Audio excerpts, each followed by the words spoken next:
Saat inilah semuanya bermula. Yesus Sang Juru Selamat telah datang ke dunia ini untuk menebus dosa manusia, agar kita beroleh keselamatan. Dia disiksa dan wafat di kayu salib, tetapi dia bangkit pada hari ketiga dan naik ke surga. Sebelum Yesus naik ke surga, dia menunjuk Petrus atau Kefas yang berarti batu karang sebagai pemimpin jemaat.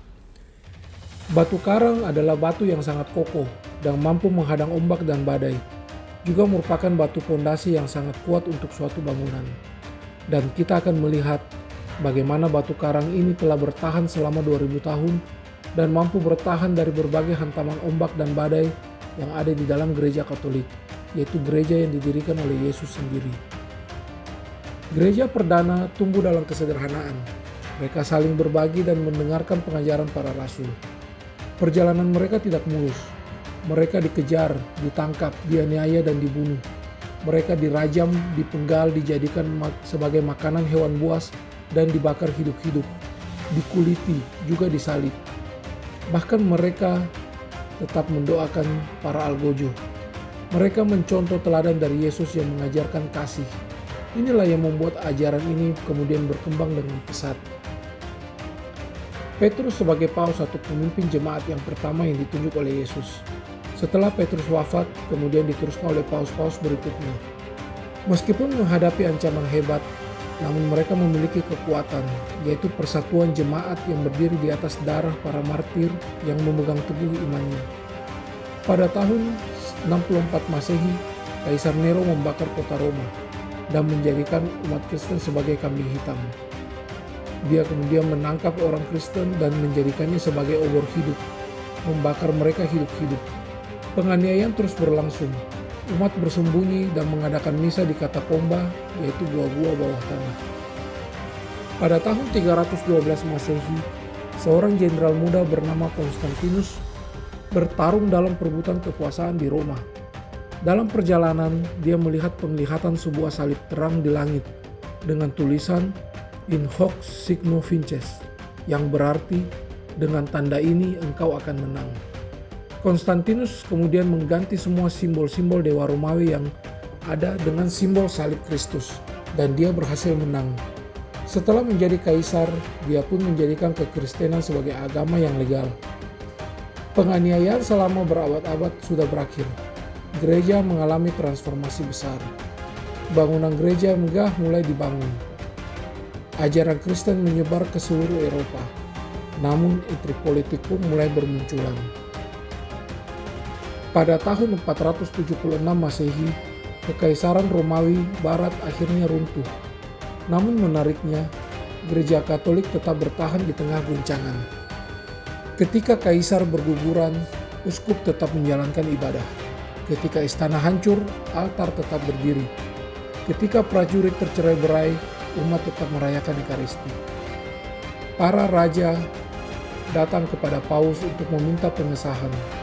Gereja yang awalnya hidup dalam kesederhanaan mulai berubah menjadi kekuasaan yang besar. Godaan kekuasaan duniawi mulai mengintai. Konflik antara altar dan mahkota, antara paus dan raja mulai memanas. Pada tahun 800 Masehi, paus memahkotai Charlemagne sebagai Kaisar Romawi Suci. Dunia melihat besarnya kekuasaan paus. Para bangsawan mulai mencampuri pemilihan paus. Jabatan gereja dibeli oleh orang kaya. Inilah awal mula abad kegelapan kepausan. Memasuki abad ke-13, gereja Katolik mencapai puncak kekuasaannya. Paus mengatur raja-raja di Eropa, bahkan bisa mencopot penguasa duniawi. Pada masa Perang Salib pertama, pada tahun 1099, dengan seruan paus, dia memanggil seluruh kesatria, dan akhirnya umat Kristen berhasil merebut kembali Yerusalem dari tangan Muslim. Namun motivasi peserta mulai tercampur. Ada yang murni berjuang demi iman, ada yang demi kekuasaan, ada yang demi harta, dan pada akhirnya jatuh kembali ke tangan Muslim di bawah kepemimpinan Sultan Salahuddin. Pada tahun 1054, gereja terpecah menjadi dua, antara gereja Katolik di Roma Barat dan gereja Ortodoks di Timur.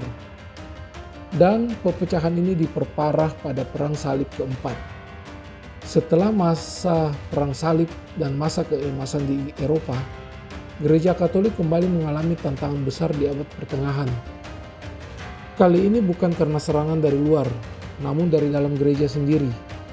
Mulai dari abad ke-13 hingga abad ke-16, banyak uskup dan kardinal mulai kehilangan semangat kesederhanaan dan hidup dalam kemewahan. Perebutan kekuasaan dan praktik jual beli jabatan menjadi hal biasa, dan puncaknya adalah jual beli indulgensi. Iman yang kudus mulai berubah menjadi bisnis. Hal inilah yang memunculkan gerakan reformasi Protestan. Martin Luther yang awalnya merupakan imam Katolik muncul ke permukaan. Setelah Martin Luther dikeluarkan dari gereja Katolik, terjadilah perpecahan besar. Dan setelah Luther, bermunculanlah reformator-reformator lain. Setiap tokoh membawa ajaran dan prestasi masing-masing. Yang awalnya dari satu ajaran kini bermunculan menjadi ribuan denominasi baru. Gereja Katolik dihantam badai besar. Musuh-musuh gereja menggunakan momentum ini. Ribuan gereja ditutup. Gereja Katolik dengan tuntunan Roh Kudus akhirnya menyadari kesalahannya dan perlu segera melakukan reformasi besar-besaran. Paus kemudian memanggil seluruh uskup dan digelarlah Konsili Trente yang akan menjadi titik balik gereja Katolik. Disinilah gereja Katolik membersihkan dirinya, melakukan pembaruan moral secara besar-besaran dan berhasil memurnikan kembali ajarannya, mempertahankan jutaan umat di berbagai belahan dunia. Tantangan baru kemudian muncul. Gereja Katolik kini berhadapan dengan dunia modern, yaitu berhadapan dengan sains. Di abad ke-17 dan 18, akal mulai diangkat di atas iman. Muncul arus pemikiran ilmu pengetahuan mulai mempertanyakan keimanan. Gereja mulai dianggap menghambat kemajuan. Namun gereja Katolik kini berfokus pada kerohanian dan tidak lagi mencampuri politik negara-negara lain. Pada tahun 1870 Italia menyerang Roma dan merebut negara tersebut, dan Paus Pius mengurung dirinya di Vatikan dan memproklamirkan diri sebagai tahanan Vatikan. Sejak itulah gereja Katolik benar-benar murni sebagai kekuatan rohani. Gereja Katolik adalah gereja yang didirikan sendiri oleh Yesus dengan Petrus dan darah para martir sebagai pondasi. Gereja ini mampu melalui berbagai tantangan dari setiap masa, mulai dari pengejaran, penganiayaan, masa keemasan, skandal, masa kegelapan, dan dunia modern. Gereja Katolik telah bertahan selama 2000 tahun dan tetap menjadi gereja dengan umat terbesar. Gereja ini akan bertahan sampai kedatangan Yesus yang kedua kalinya, karena gereja ini didirikan sendiri oleh Yesus.